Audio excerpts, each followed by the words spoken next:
Get ready to hear the truth about America on a show that's not immune to the facts with your host, Dan Bongino. Oh, my. Yeah, ladies and gentlemen, you're probably not going to want to miss my interview with Lieutenant General Michael Flynn today, coming up later. Don't worry, I have a clip from it coming up right at the beginning of the show. It should launch hopefully 2 p.m. today. We said 3:30, but given the importance of the interview, it's about an hour long, and how eye-opening it is, jaw-dropping. I don't know how else to describe it.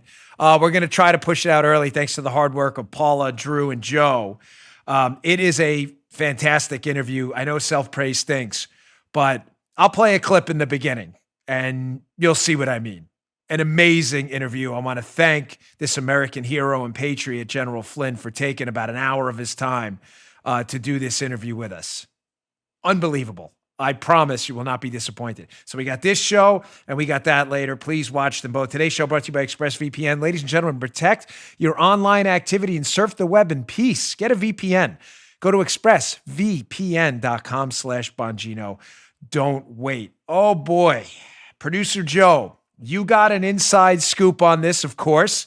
You get to hear it before anyone. Your feelings, are we overselling this? Dude, you gotta see it. You gotta see it. You gotta hear it. I agree. I agree. You've never heard this stuff before. Never. Yeah, it is. It is. Of all the interviews we've done, right? Wouldn't you agree this is one or two? I mean, we're not.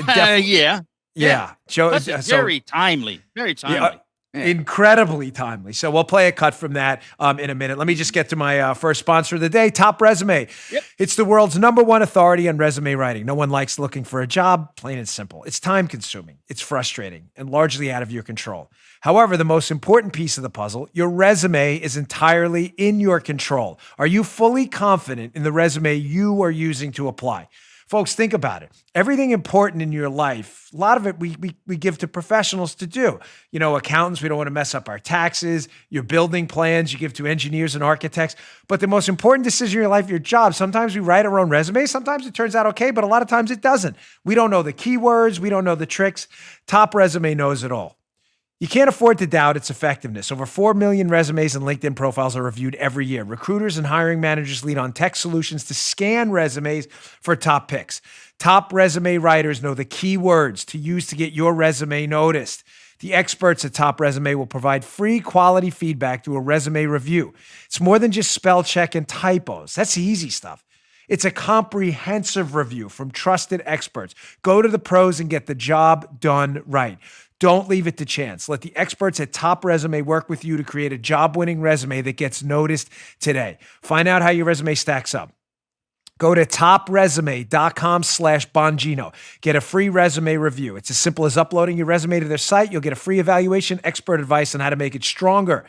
Top Resume is also giving my listeners 15% off their professional resume writing services. Real simple. Go to topresume.com/Bongino, Bongino today for your comprehensive review and 15% off resume writing services. If you want to work with a pro, that's topresume.com/Bongino. Go today. Thanks, Top Resume. All right, Producer Joe, let's go.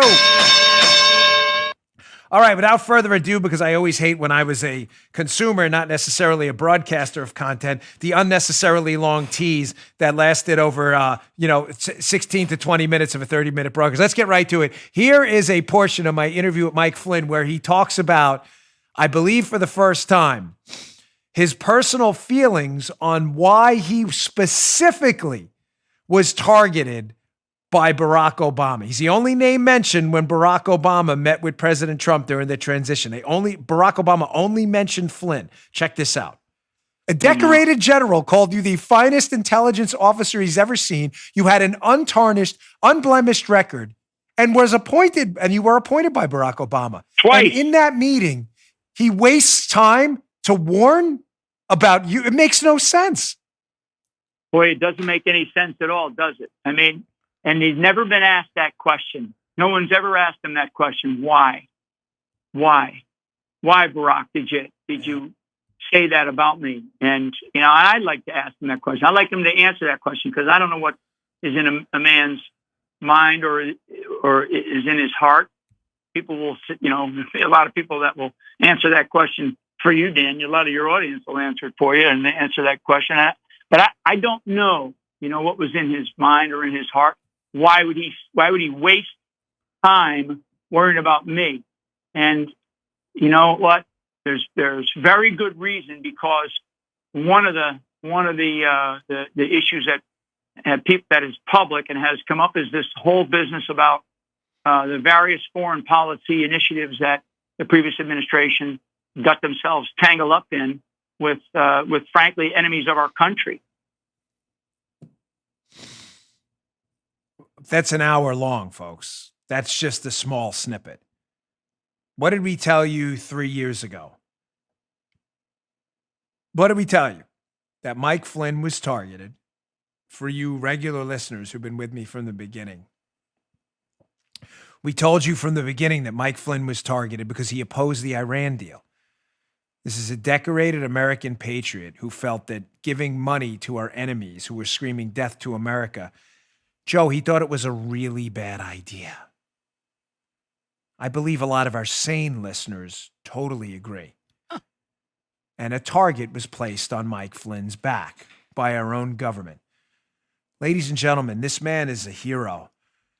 His description in the beginning, and I'm not speaking out of turn when I tell you this. I can't say enough about this man's character. When we first spoke, I do not know General Mike Flynn. I know members of his family. Folks, I'll never spin your wheels on this show. I don't know him. I had one communication with him on Twitter DM where he thanked me for a tweet about a year ago. That's it. The first time I've spoken to Mike Flynn was on the phone 2 days ago, and the second time I spoke to Mike Flynn was during the interview yesterday. But one of the things he mentioned to me on the phone, and again, I don't think I'm speaking out of turn here, was despite all he's been through, Joe, all General Mike Flynn has been through, targeted, trying to, his own government after decades of brave, courageous, valorous service to our government on the front lines of freedom, becoming a target of the most vicious smear campaign of weaponized law enforcement and intelligence, made up lies to shred this hero's character. Do you know what the first thing, Joe, he wanted to talk about? He insisted we talk about in the interview. You know what he wanted to talk about? The election and President Trump first. Think about that. President Trump and his administration were candidly goaded by media idiots into letting go of Mike Flynn, which I'm telling you right now was a big mistake, and I think everybody acknowledged that, even President Trump and Mike Pence have. So it's not piling on anyone. It's true. They knew it was a mistake, and if they knew then what they know now, they would not have let General Flynn go as a national security advisor. But Joe, I think a normal man, wouldn't you agree, would be bitter about that. And it'd be like, you know what, I'm going to pass on defending this President Trump. I'm just going to let that go. And we're going to talk about me. No. That's not what he wanted. He wanted to talk about President Trump, the election, and how important it is to expose some of the fraud he believes happened. I believe happened as well. He insisted. That's the kind of guy he is. Please don't miss the interview. I'm telling you, it's worth your time. I mean, there's so many highlights from it. Joe, one of the ones I found fascinating too is there was that portion where he starts talking about why he became a target of the intelligence community. Because he was out there on the battlefield. His first job in Washington, D.C. was as a 2-star general. He didn't grow up in D.C. He was on the battlefield and he said, hey, our intelligence gathering system isn't working. People are getting killed. And some of the swamp rats in the intelligence community hated him for it because they were comfortable with their desk jobs and weekends off. Don't miss that part. All right, enough on that. That's coming up later, hopefully 2 p.m. Eastern today. Rumble channel, rumble.com/Bongino, Apple Podcasts, everywhere you get my podcasts. It's going to be all over the place. All right, let's move on. A lot more to talk about today, ladies and gentlemen, including more just astonishing audio video drops from Project Veritas, James O'Keefe. For those of you who missed my show yesterday and missed the story, James O'Keefe runs Project Veritas. He somehow managed to gain access to CNN executive staff, their C-suite conference calls every morning. So whether someone sent them the dial-in number, the passcode, I have no idea. But O'Keefe was on these conference calls for months. He is an investigative journalist, and he had recorded these calls. These calls are devastating. He's been dropping them hour by hour. I want to play two that are really devastating. Here's the first one. This is from a CNN conference call where this is just openly racist. I'm sorry. This isn't me playing the leftist typical racist, misogynist, histophobic, phobophobe game where they call people racist for political gain. This is literally racist. There's a woman on this CNN call who basically says if you're Cuban and you voted for President Trump, it's because you like bullies. You do? Really? Because I live in South Florida. I don't know where this CNN lady who's talking on this conference call lives. Maybe she lives in South, maybe she doesn't. I don't know, but I actually live here.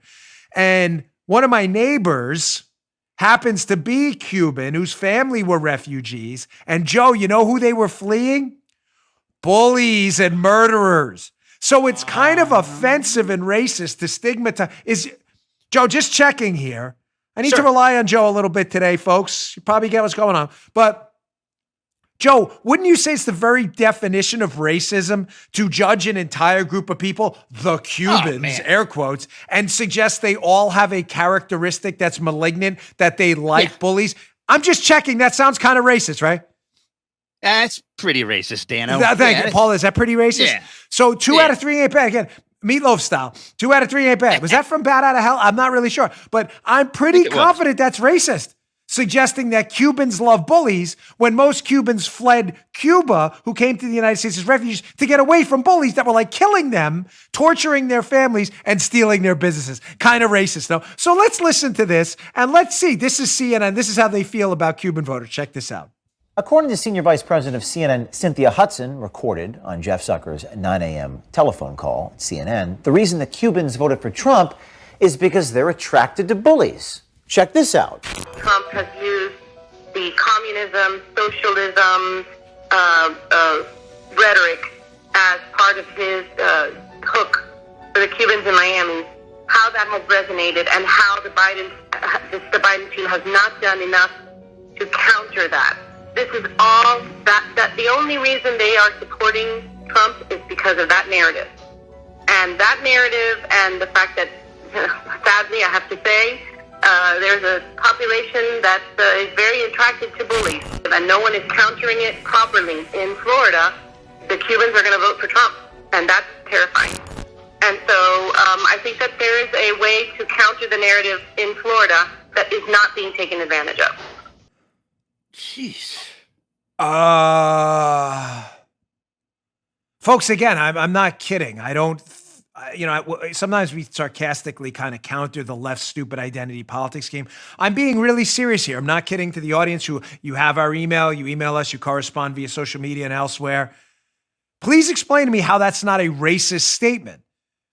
You don't know all Cubans. I'm reasonably confident. Joe, do you know all Cubans? Have you met them all? Paul, have you met them all? Is there a group not yet, no. There's not a Cuban intro center where you go into and you meet every single Cuban. You got to get a ticket. I'm here to meet the Cubans. Hey, quick story. I know I'm wearing you guys out with the stories. I get it. Paula, remember Politicon? We were in the van with Malcolm Nance going back, and he goes, I speak for all, what do you say? I speak for all black voters. I'm like, you do? You met all black voters? Is there a black voter intro center? I'm here to meet black voters. Everyone come out. Hello, I'm Malcolm. Remember that? We were looking at him in the van. We're like, he's a liberal, of course. We're like, is this guy crazy? That's a racist statement. Cubans like bullies? Cubans like bullies. Cubans who've actually, on a very deadly serious note,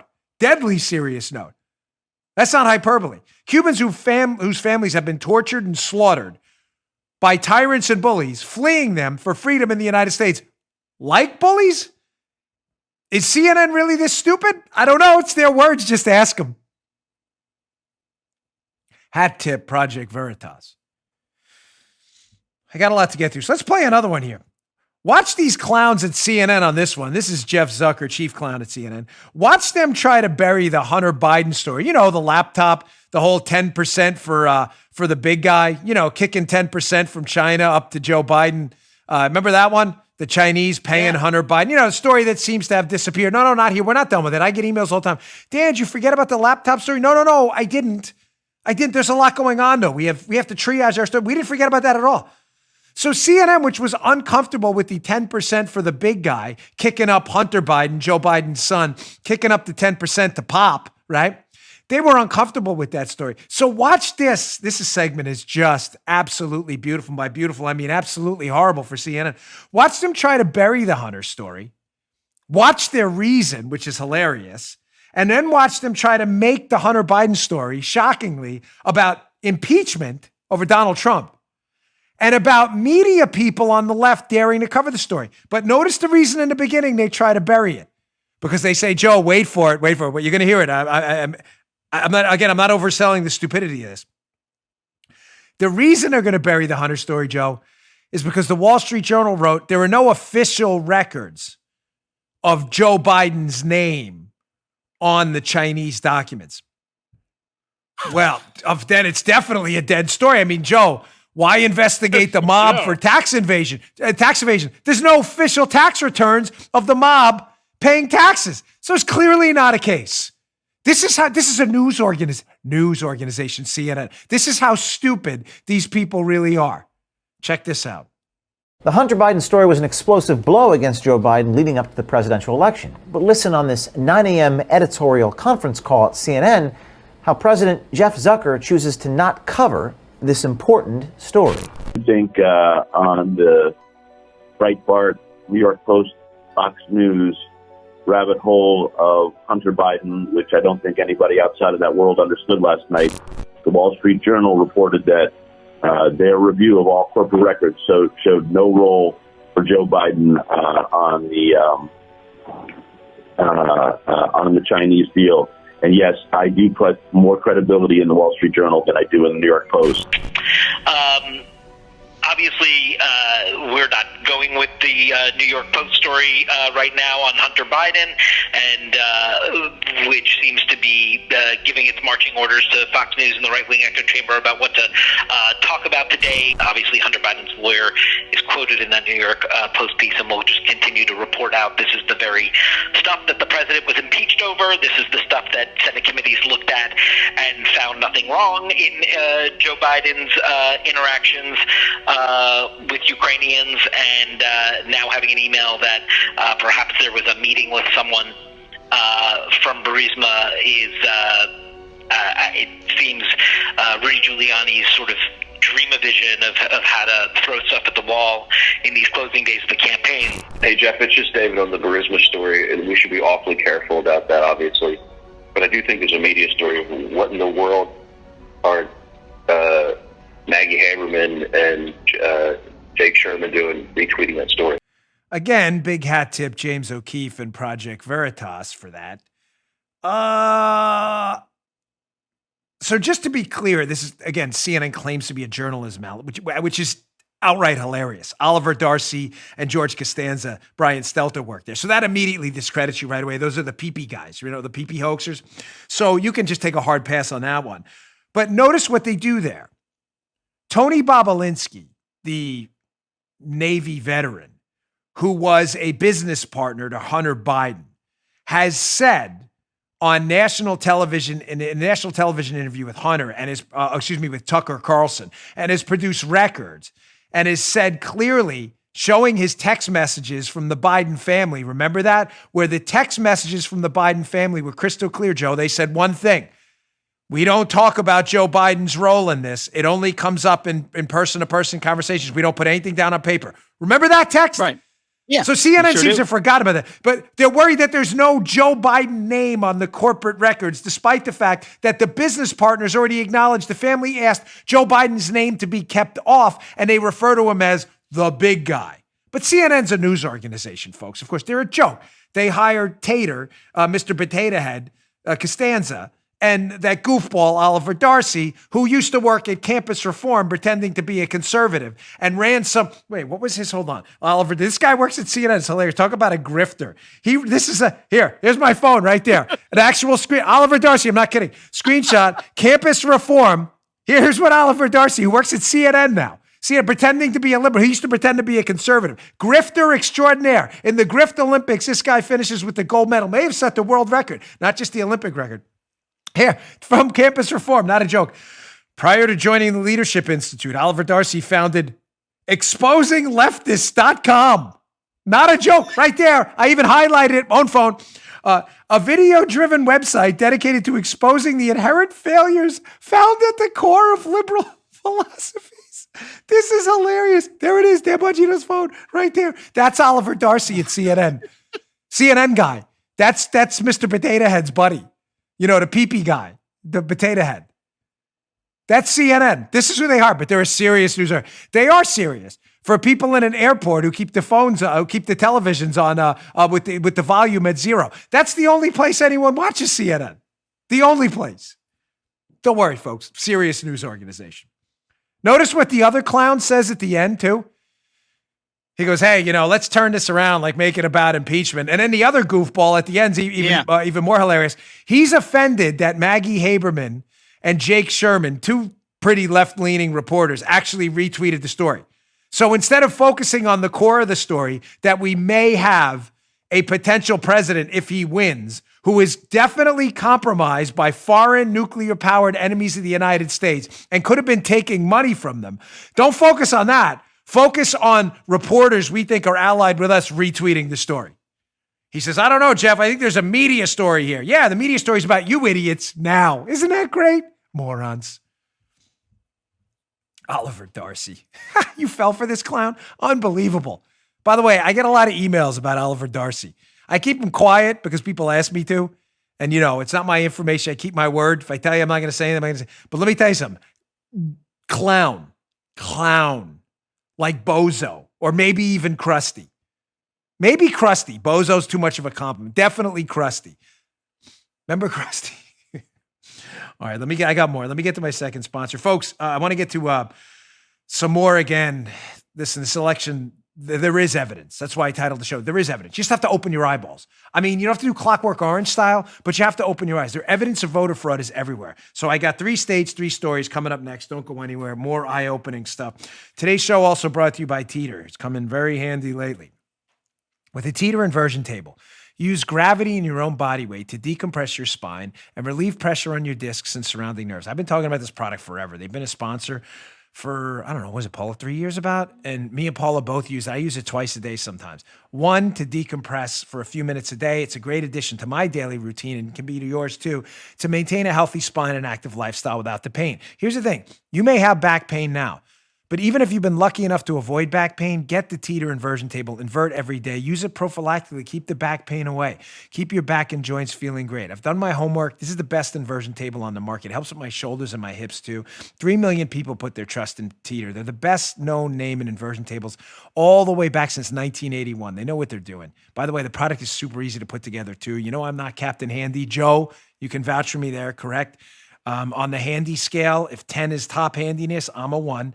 Joe's a 10. So I put it together in 20 minutes. Really that simple. Right? Really, you can't get any simpler to put together. For a limited time, get Teeter's new upgraded model of the inversion table, the Teeter Fit Spine with bonus accessories, Stretch Max handles, and an easy reach ankle system, plus a free inversion program mat for the ultimate inversion experience. They have thousands of reviews on Amazon. They're rated at 4.9 stars. And with this deal, you'll get $150 off when you go to teeter.com/Dan. You'll also get free shipping, free returns, and a 60-day money-back guarantee. There's no risk for you to try it out, none. Remember, you can only get the new Teeter Fit Spine inversion table plus free inversion program mat by going to teeter.com/Dan. That's TEETER.com/Dan. Go today. All right, thanks, Teeter. Really appreciate it. Like I said, comes in handy lately. All right, folks, this is our election 2020 update. We didn't have a lot of time on that yesterday. Yesterday's show was loaded with good Bill, bad Bill stuff. By the way, thanks for all the feedback on yesterday's show. I appreciate it. Yesterday's show, we kind of broke we have like a sarcasm limit, maybe 1 or 2 episodes of sarcasm. Yesterday was like an 8, usually a 2. Yesterday was an 8. But today's a little more serious. There's a lot of evidence of voter fraud out there. You just have to open your eyeballs. Let's get to story number 1 from the Washington Examiner. Be in the show notes today. Show notes always accessible, bongino.com/newsletter. The newsletter is the show notes. Please read this. This Nevada article is just stunning. Do you think people are just making this up, folks? No. What happened? Don't worry. We're just going to put our name in a newspaper and lie about everything to be made fools of later. Washington Examiner, Paul Bedard. Nevada fraud.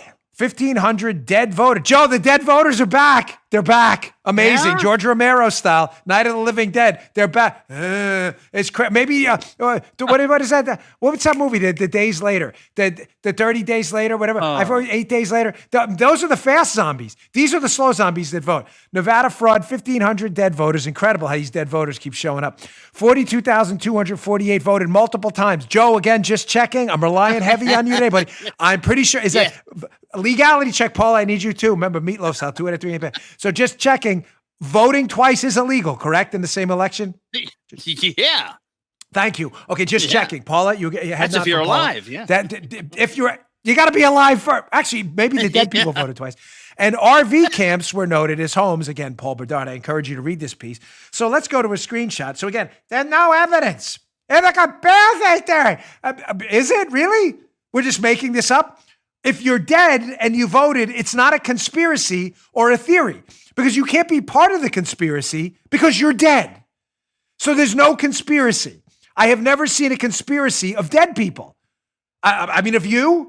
No, 28 days later. 28 days. I beat you. You were Googling it, weren't you? I saw that. She was going on and putting it in there. She was looking for the name. 28. Those are the fast zombies. These are the slow zombies that vote. The George Romero style, which I never figured it out. Like, just run away. They're really slow and stupid. The 28 days later zombies, big trouble. But they vote, apparently. And it's a conspiracy. How, again, they're involved in a conspiracy being dead, I'm not sure. So let's go to the Washington Examiner piece. This is really stunning new information that, of course, leftists at CNN and other leftist morons will totally avoid. Quote, Paul Bedard, Washington Examiner. Officials said that among the evidence and expert testimony to be presented in Carson City are indications that over 1,500 ballots were cast by dead voters. Wow, that's crazy. So, and that 42,248 people voted multiple times. Data on a huge spike in incomplete voter registrations and home addresses in temporary RV camps and casinos. They also plan to present polling that 1% of Nevada voters shown to have voted never did, and 2% of those shown to have voted by mail never got a ballot. Wait, keep this up a second, because there's a lot of juice here on this one. This is juicy. I had to have a Starburst last night. Kicks in my taste buds. Everything tasted like metal till a Starburst, and it was juicy. But this, I'll tell you, is a little bit juicier. Keep this up for a moment here. So we know dead people voted. We've beat that dead horse, pun intended. Horses may vote too, who knows? But we've seen a huge spike in incomplete voter registrations and home addresses in casinos. Fascinating. Joe, you and I have been to casinos, you know. I've lost quite a bit. Remember Luxor, Paula? We went in. We were relatively poor at the time. Mm-hmm. We bet $300 and we were there. We lost in like an hour, but it was fun. I was playing the game with Nomar Garcia Parra and Mia Hamm. Remember the old shortstop? A lot of fun. But no, you took it down. You took it down. She's using her own judgment again. I know you got, no. I know you like to gesticulate. You got to put that back. Bring it. So but when I was losing money, I don't remember. Joe, you've been to a casino, correct? Yeah. Is there housing in the casino? Like in the casino? Have you ever seen that? I'm just checking. Again, we're doing it. No. Joe, I had to rely on you heavy, Joe. No, you haven't seen it. Paul, have you seen it? Paula has not seen it either, folks. So we have not. Wow, that's kind of weird. So we have people registering to vote and claiming the casinos are home. And then we have this. We have this Nevada hearing they're going to have, that they're going to present polling that 1% of Nevada voters shown to have voted never did. And 2% shown to have voted by mail never got a ballot. Okay, now you can come. Here's one thing. I love my wife. She thinks I'm better on screen than these things. That's why she's constantly happy on the trigger finger. She wants to pull them down. I love you to death. But sometimes I need it. I want you to see it and embrace it. The juice. There's a lot of juice in there. So how would you know if you were polled? How would you, this is not a trick question, folks, because there are liberals watching you say, hey, the conspiracy there. If someone called you and said, did you vote?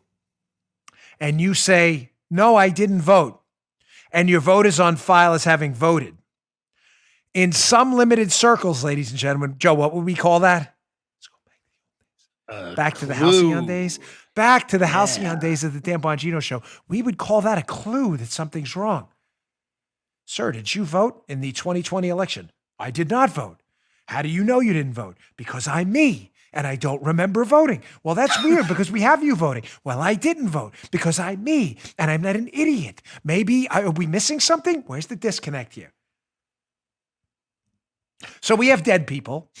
We have people voting who allegedly live on the casino floor. I don't know. They squatters? I don't know. Is it a little? What is it? One of those things. You know, when I used to be in the Secret Service, we would sleep on the C-17s on the way back, and we would put yoga mats on the floor and go to sleep. You know, they'd be like, "Buckle up! I'm going to bed." I just sleep on the floor. Is that what they're doing? Yoga mats? They're rolling out yoga mats. They're going to like whatever. What's the Wynn? What are the popular? Because the Venetian out there, and they're just lining up on casino floors, sleeping in. I'm registered to vote. I'm over near the craps tables. Yeah, right underneath. The dealer throws me some scraps from the food once in a while. I just live under the table. I didn't know that was legal. I was unaware of this. But again, it's a conspiracy. Of course, because you're a leftist moron, you probably watch CNN and Oliver Darcy and Mr. Potato Head too.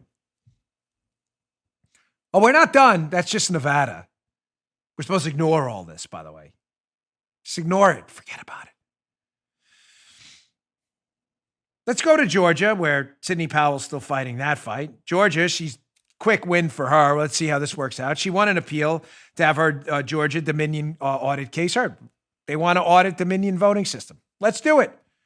Sidney Powell gets expedited appeal in Georgia Dominion case. If they did nothing wrong, and again, to give both sides, Dominion has come out and given a couple statements, and Dominion said, hey, we didn't do anything wrong. Powell's alleging there's some abnormalities here. So from that case, all they want to do is audit it. What's wrong with auditing it? I don't understand. What's the problem with auditing it? A federal appeals court in Georgia will hear an expedited appeal of former Trump campaign lawyer Sidney Powell's request to gain a temporary restraining order, forcing audits and a forensic examination of Dominion voting systems used by the state in the 2020 election. What's the problem? What's the problem with that? I don't understand. So I have a bunch of leftist, goofball, liberal activists posing as journalists contacting me. Dan, you're promoting conspiracy theories. What do you mean, conspiracy theories about Dominion? Joe, like, you mean citing Elizabeth Warren and other Democratic senators who were on the record questioning the integrity of Dominion voting systems? That's what we did, right? So just checking. Mm-hmm. Whose conspiracy theory is that? Is that Elizabeth Warren's? Because or remember weird, right? Remember like the Washington Times article we read about Dominion, their relationship with Sequoia, Smartmatic and Sequoia. This is just documented reporting we're reporting on. Yeah. Please tell me where the conspiracy theories. Yeah, we did do that. I remember the show. I gave you Dominion's side of it. Dominion's saying we have nothing to do with Smartmatic. Our software is strong. I told both sides. You figure it out on your own. But what would be the problem with auditing them? Why are people fighting against this? That should make you go, what's up with that? So we hit Nevada, dead people voting, George Romero style. We hit Georgia, where people seem to not want an audit of Dominion. Why not? What's the big deal? Dominion said we did nothing wrong, so let's see it. Fine. Let's hear it out. Now let's go to Michigan, where they had day 2 of a hearing yesterday with Rudy Giuliani and the great Jenna Ellis, President Trump's attorney on this election fraud. And you have people with sworn testimony for the liberals listening who listen to my show, and there are many. I know some of you have a brain block on facts and all. I don't know, vaccinated against facts at an early age. Who knows? But these are witnesses who gave sworn testimony at a hearing. Sworn, meaning they swore under penalty of perjury, signing their name as an affiant that what they're saying is true. Is what they're saying true, and does it mean it's fraud? We don't know. Is it worth looking into? Well, let's hear this one witness out who had another pretty unbelievable account of what the hell went down in Michigan. Check this out. I have 19 things in my affidavit. I was at the TCF Center for 27 hours. I'm a mother. I have 2 children, and I have 2 degrees. I'm very, I would never I don't know any woman in the world that would write an affidavit under oath just to write it. You know, you can go to prison for this. So anyways, I want to make this very clear.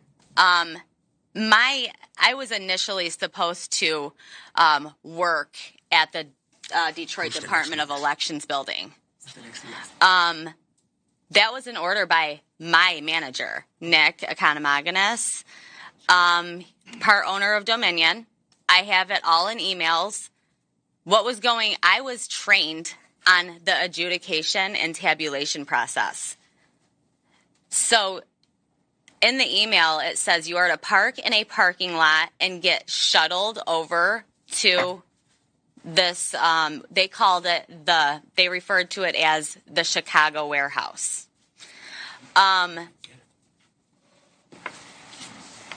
I know for a fact there was illegal activity going on there. People have pictures of people carrying ballots out of that place. There is pictures of vans full of ballots coming out of that place.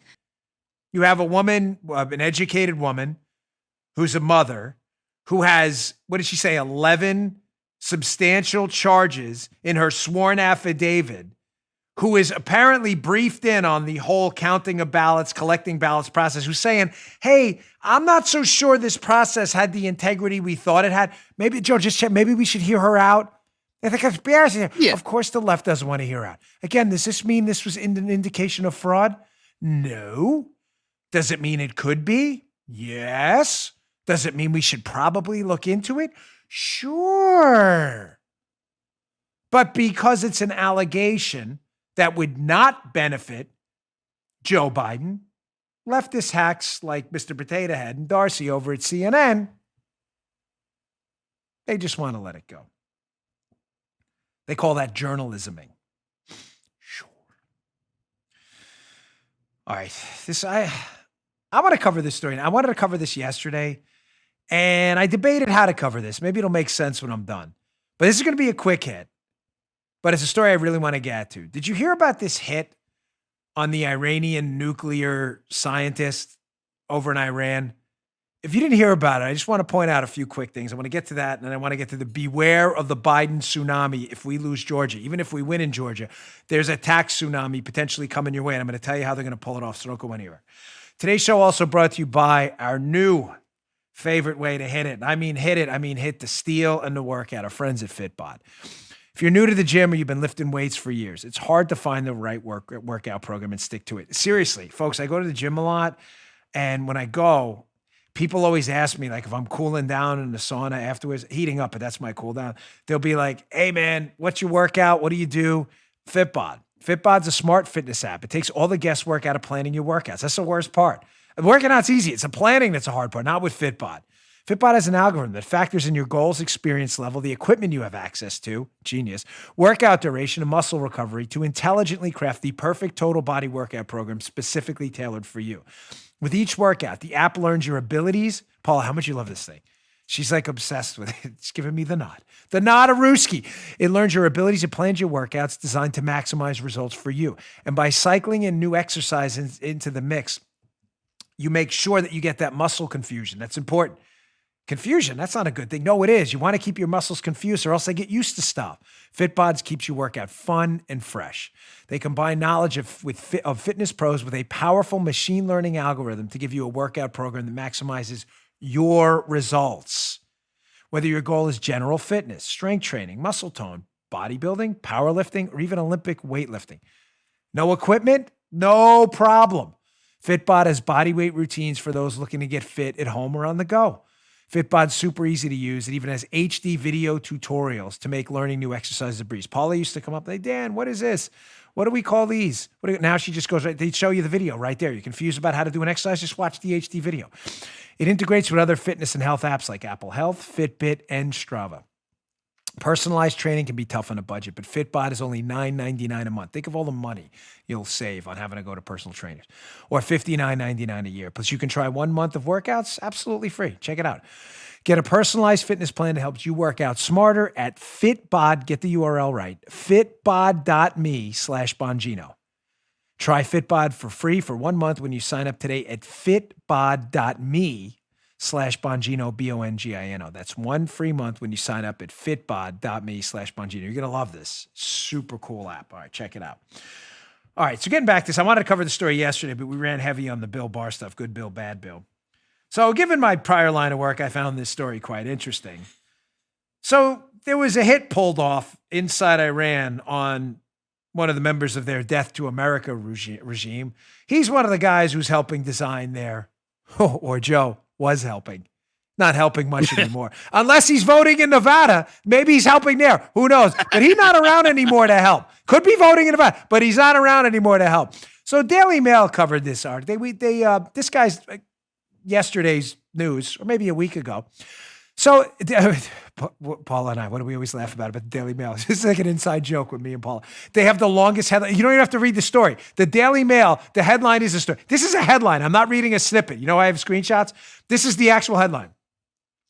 How Mossad executed Iran's nuclear chief.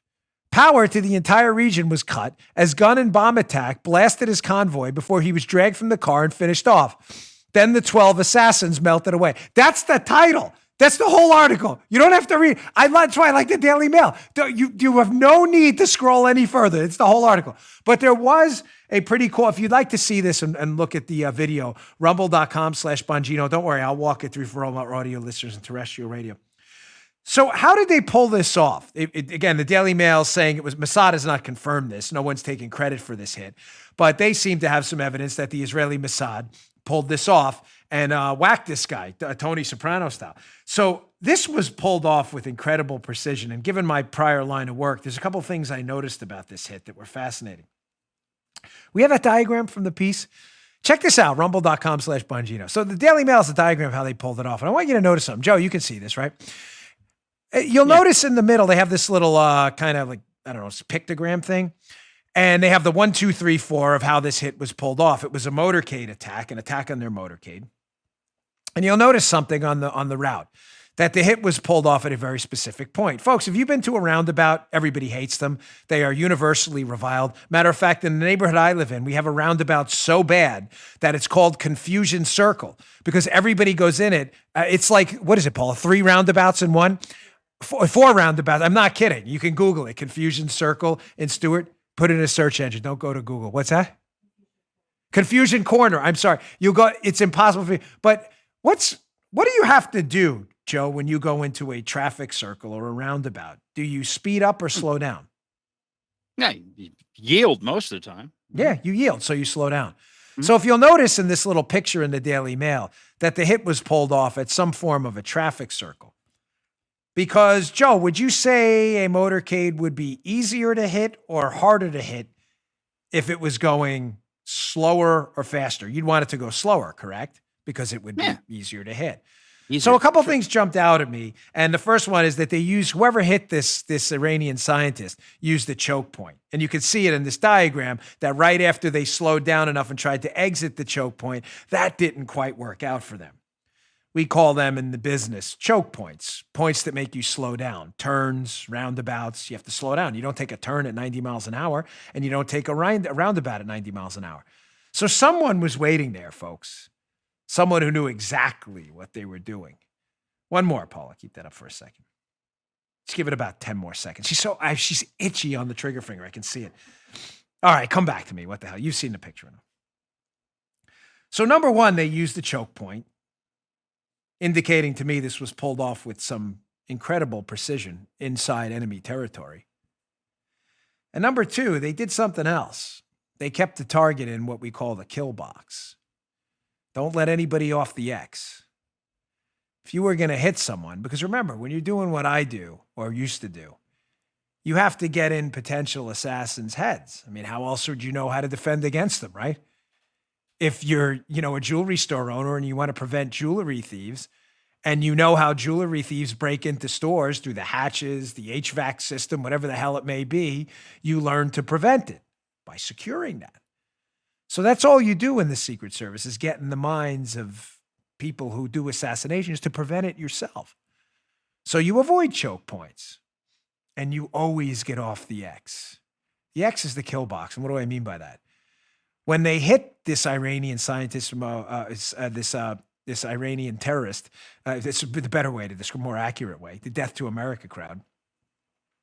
When they hit him at the choke point, waiting for him to slow down in his motorcade, they were sure to disable some of the cars first so he couldn't get away. Because then you can hammer that car in the kill box and never let them off the X. And that's exactly what happened.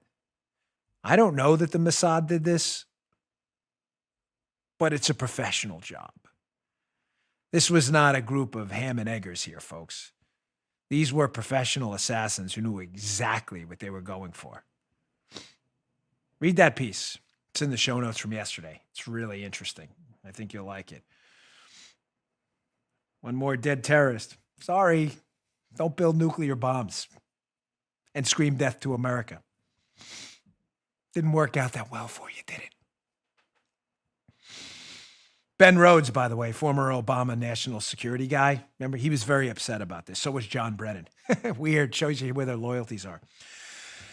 All right, let's move on. You know what? I'm going to get to my last sponsor, folks. I'm sorry. I appreciate your patience, but I want to get, because this is really important stuff. Again, thank you for your patience, but the sponsors pay a lot of money to pay and support the show. But I want to get to this beware of the Biden tax tsunami, because we've all been led to believe by some who are really misguided that, hey, don't worry, if we win the Georgia Senate race, we're going to avoid all the bad stuff. Ladies and gentlemen, the Democrats have a trick up their sleeve, and we have mittens to worry about too. You know, Mitt Romney. Our last sponsor today, our friends at Policy Genius. The holiday season sure knows how to lighten your wallet. For many families, December is one of the most expensive months of the year, not to mention the busiest.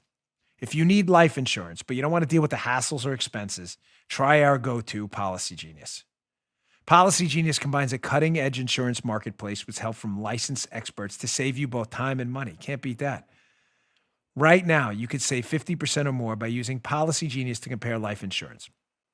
When you're shopping for a policy that could last for more than a decade, those savings really start to add up. Here's how it works.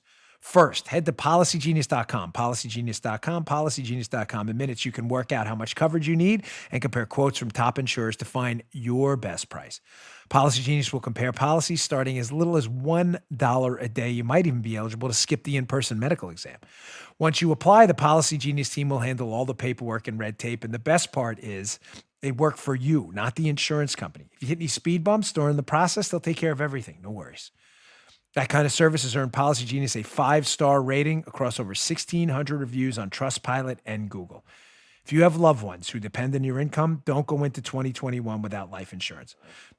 Go to policygenius.com and get started. You could save 50% or more by comparing quotes and start the new year with one less thing to worry about. Policygenius.com. When it comes to insurance, it's nice to get it right. So how do you feel about your wallet? I don't mean like the wallet you bought. This isn't like a spot.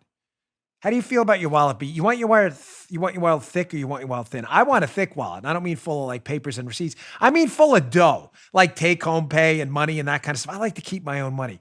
Beware. Be wary. Beware. Ladies and gentlemen, if Biden pulls this thing out,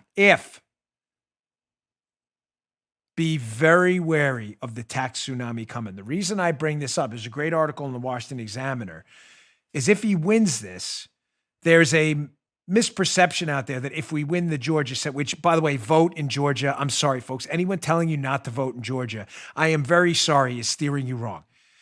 Yes, there's fraud. But ladies and gentlemen, we can walk and chew gum at the same time. We can fight the fraud and also try to win an election. How forfeiting an election by not voting to expand the union to 52 states, defund the police, and cancel everyone crowd. How forfeiting that race benefits us, I don't know who told you that. Believe me, as a guy who lost an election, I believe largely due to fraud, if anybody has the bona fides here to say, it was fraud, nobody vote anymore, be me, that's just dumb.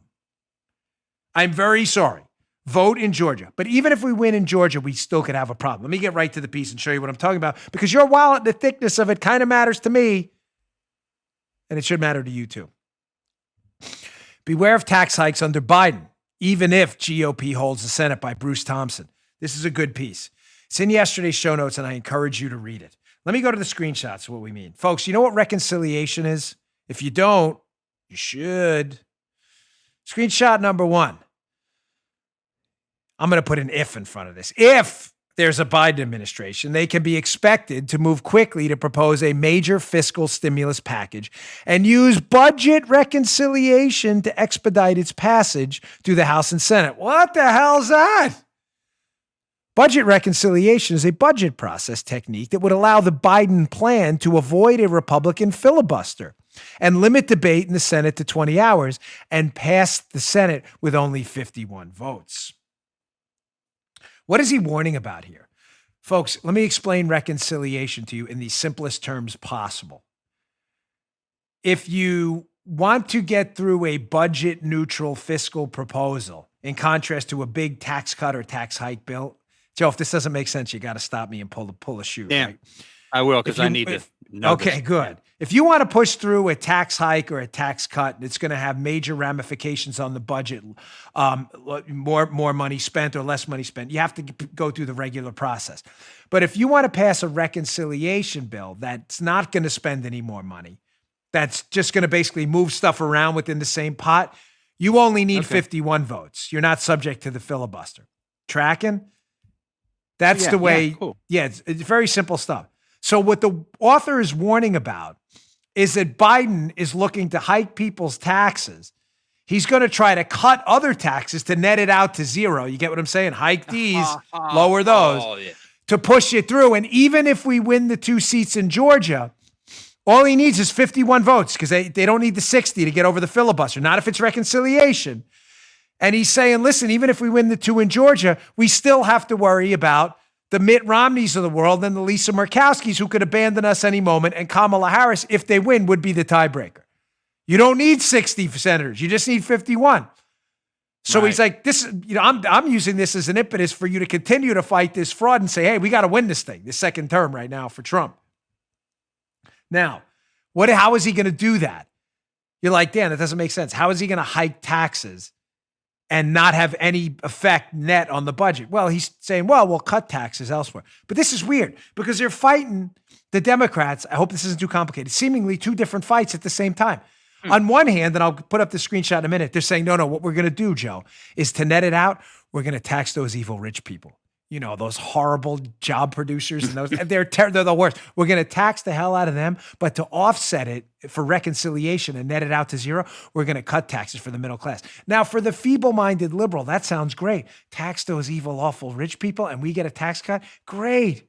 But that's not what liberals were saying before. So let's go to the screenshot from the Washington Examiner piece first, and I'll show you how liberals are speaking with forked tongue because they're liars. That's what they do. Check this out. So the package they could do would include $100 trillion in targeted tax relief and tax cuts that Biden proposed during the campaign.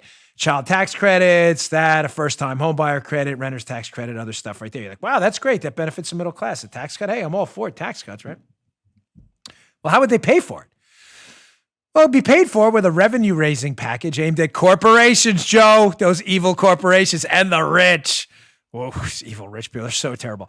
Possible tax increases could include raising the top individual tax to 39.6%, the corporate tax to 28%, capital gains as ordinary income on income above $1 million, and targeting several corporate tax loopholes. Again, if you're a liberal, that means you're probably pretty dopey. You're like, that sounds really great. Let's tax those rich people and give the middle class a tax cut. Listen, I'm all for tax cuts for everybody.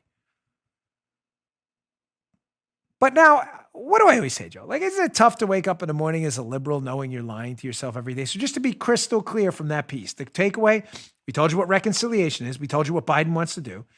The Democrats are saying we're going to get in there. We're going to tax the rich because they believe what? That's a good thing, I would assume. That's what they believe, right? I mean, you wouldn't do it if you thought it was a bad thing. Yeah. So why are the Democrats arguing for a major tax cut on the rich if they think tax hikes on the rich are a good thing when it comes to blue states like California and New York? No, they're not, Dan. That would make them liars, right, Joe? Tax cuts for the rich, very bad. Tax hikes for the rich, very good. That's their principles, right? Mm-hmm. Oh, well, let's do a principle check here. Principle check time. Here's an article from Roll Call.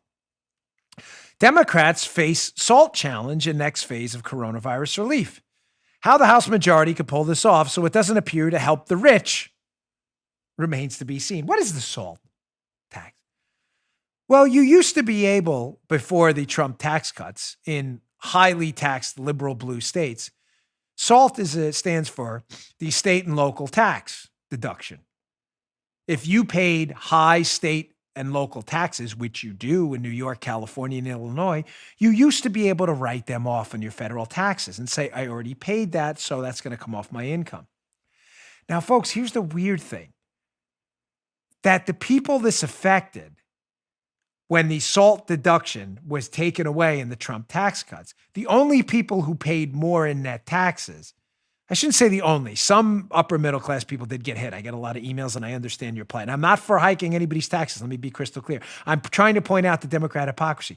Largely, the people who were affected by this and forced to pay more, Joe, were only really rich people because they paid well over the limit on the deduction. In other words, if you made 10, 20 million a year in California, you were allowed still a certain amount of your local income to be deducted, but you paid so much in state and local taxes because you make so much that you were way over that limit and you couldn't deduct anymore after that limit. Everybody tracking? All right. Yeah. From the roll call piece. Again, it's just a principles check, folks. We do this thing well, folks. We do this once in a while. Roll call. But the political problem the Democrats are facing is SALT deductions are inherently skewed in favor of the wealthy, who paid a lot of income and property tax, particularly in blue states. So just to be crystal clear, to sum this up for you in a roundabout kind of fashion, on one hand, we got to go back to the whole, what was it? Was it Lyndon Johnson who said, damn it, I want a one-armed economist. And everybody was like, what, Lyndon, why do you want a one-armed economist? Because they always come in, economists, they go on one hand, but on the other hand, can you just give me an answer? So on one hand, we have the Democrats and Biden, if he manages to win this election, saying when we come in, we're going to tax the hell out of the rich for reconciliation because we think taxing the rich is a good thing and cut taxes for the middle class. That's what we're going to do because we think that's great. But on the other hand, they're blocking coronavirus relief because they don't want rich people in blue states to pay more taxes. I don't know. I'm scratching the hair I have left here. The verdict is in. I can't figure it out. Joe, can you figure it out? Paul, can you figure anybody? Tax the rich is a good thing. Don't tax the rich in blue states. It's a bad thing. I don't understand. Doesn't dog cricket again. Like it's not working. You know, I don't know who's more annoyed, the dog or the cricket. They're not going to connect. I don't care how you try it. But again, see, we're conservatives. We don't have any problem with this. We don't, whenever you do a principles check on us, we're A-okay. Taxing job creators, the rich, they want to call them because they want to stigmatize people. Taxing job creators at excessive rates is a dumb idea because then the money doesn't go into the businesses. It's not trickle-down economics. There's no such thing as trickle-down economics. It's a made-up there is no trickle-down economics, econometric theory anywhere. Thomas Sowell's put this challenge out for years. It's just economic stupidity. What do rich people do when you tax them at confiscatory rates? They either move out of your state or they pay accountants to not have to pay those taxes. It's very simple, folks. We don't have a problem with this. We believe reasonable, fair, across the board, balanced tax rates are a good thing. Liberals think taxing rich people is a great thing, except when rich people have to pay taxes, then they think it's a bad thing. I don't know. You don't get it? I don't get it. Nobody gets it. Maybe Drew will get it when he listens to the show later. I know it's 101 here, but one more. We got to get through this. One more thing. I've heard it. The dopey Obama's economy is better than Trump economy theories. I was watching Fox and Friends yesterday, and they had this one talking head who comes on. He's always trying to defend the Obama economy, and I'm really getting tired of hearing it because now, of course, they're like, oh, if Joe Biden does get in, we're going to bring back the raging Obama economy. You are what raging Obama economy? I saw this piece in Bloomberg, of all places, folks, Bloomberg, not a bastion of right-wing conservatism, basically saying, did Obama really hand off Trump a motoring, firing all cylinders economy? This is in Bloomberg, folks, just to be crystal clear. Bloomberg opinion. Trump's economy really was better than Obama's. At least until the pandemic, the president's unconventional policy got unprecedented results. Folks, this was in Bloomberg. Obama did not hand Trump a growing economy. It says once in office, Trump ignored this consensus. The consensus, in other words, they're suggesting was that Obama had given him economy at maximum employment. There was nothing Trump could do. Trump threw that out the window. He implemented a program of tax cuts, spending increases, and unprecedented pressure on the Fed to cut rates to zero and keep them there. Trump's goal of 3% growth was derided as delusional, while a bipartisan chorus of commentators declared his policies reckless and irresponsible. This is in Bloomberg. They were anything but. Not only did the unemployment rate continue to fall, but the percentage of Americans aged 25 to 54 employed or looking for a job saw its first sustained rise since the late 80s. In 2016, real median household income was $62,800, just $257 above its level in 1999, 2016, when Obama left office, folks. Listen to this. Over the next 3 years under Trump, it grew almost $6,000 to $68,703. Here's the kicker. That's perhaps why, despite the pandemic, 56% of U.S. voters polled last month said their families were better off today than they were 4 years ago. I'll go into this a little more tomorrow because this nonsense, mythical, mythological beast that the Obama economy was like, oh my God, this was like a Perseus tale. He was a real hero, Obama, is garbage. It's extensive garbage time, to quote Marv Albert.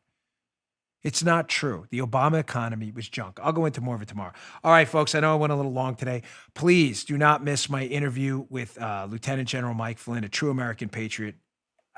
So much in there, it's tough to sum it up. You heard some of it in the beginning of the show. Hopefully by 2 p.m. Eastern time today on our Rumble channel, go to rumble.com/Bongino. You can listen at Bongino.com, Apple Podcasts, Google Podcasts, and elsewhere. Please subscribe.